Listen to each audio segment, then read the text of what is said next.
We often get asked after a young person has finished the What's the Buzz program, whether it be with us or through your school or your healthcare setting, why are they still struggling with their social skills? We want you to know that learning social emotional skills is a really complex thing, and it takes time to consolidate those skills. And social emotional development is a lifelong process. And particularly for young people with developing minds, it relies on their brain growth and maturity, their impulse control, their ability to regulate their feelings.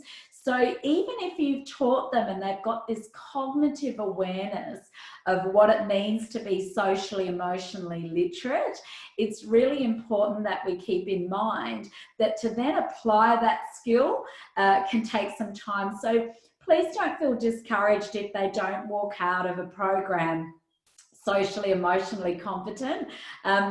Hopefully they've had some improvements. Many children take time to really mull it over and figure out where it fits in for them.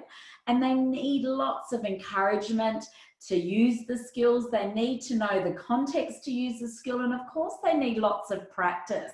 So building in structured opportunities for them to use the skills, where you might say, we're going out to the yard and we're going to play Red Rover all over, and this is a fantastic time to use your What's the Buzz skills for being great at handling competition well. And then you might remind them, or you might show them a visual. That's a great prompt, and you're making it real for them.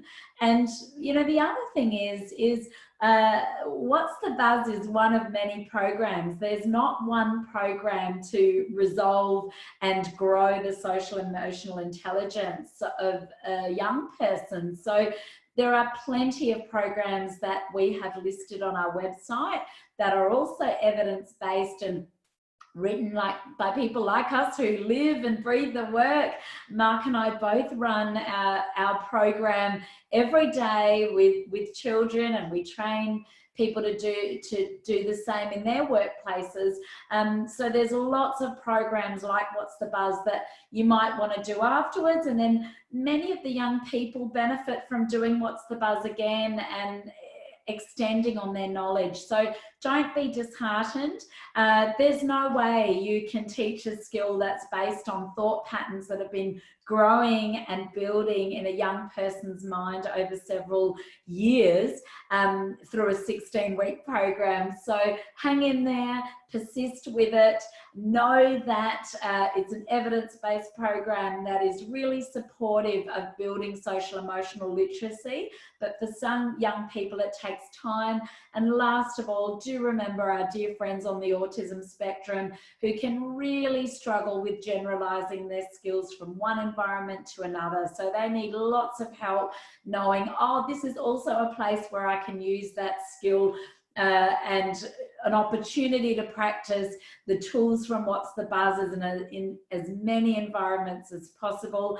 And our friends with attention disorders, sometimes they're just so impulsive and so in the moment that even though they know the skill and they desperately want to use that skill from the bottom of their heart, their challenges with attention and focus can mean that they're not applying those skills yet. So stay positive, notice when they are on track and doing the right thing, and know that you're doing a fantastic job. And one day you'll look back and you'll go, they did get there. And that's what Mark and I, you know, one of the many things that we love about our work is we've been around for so long and doing this for you know, 2-3 decades. And we know all the kids who struggled when they were really little, they all get there, you know, they want to learn and they're ready to learn, and it just takes time. So hang in there, you're doing great.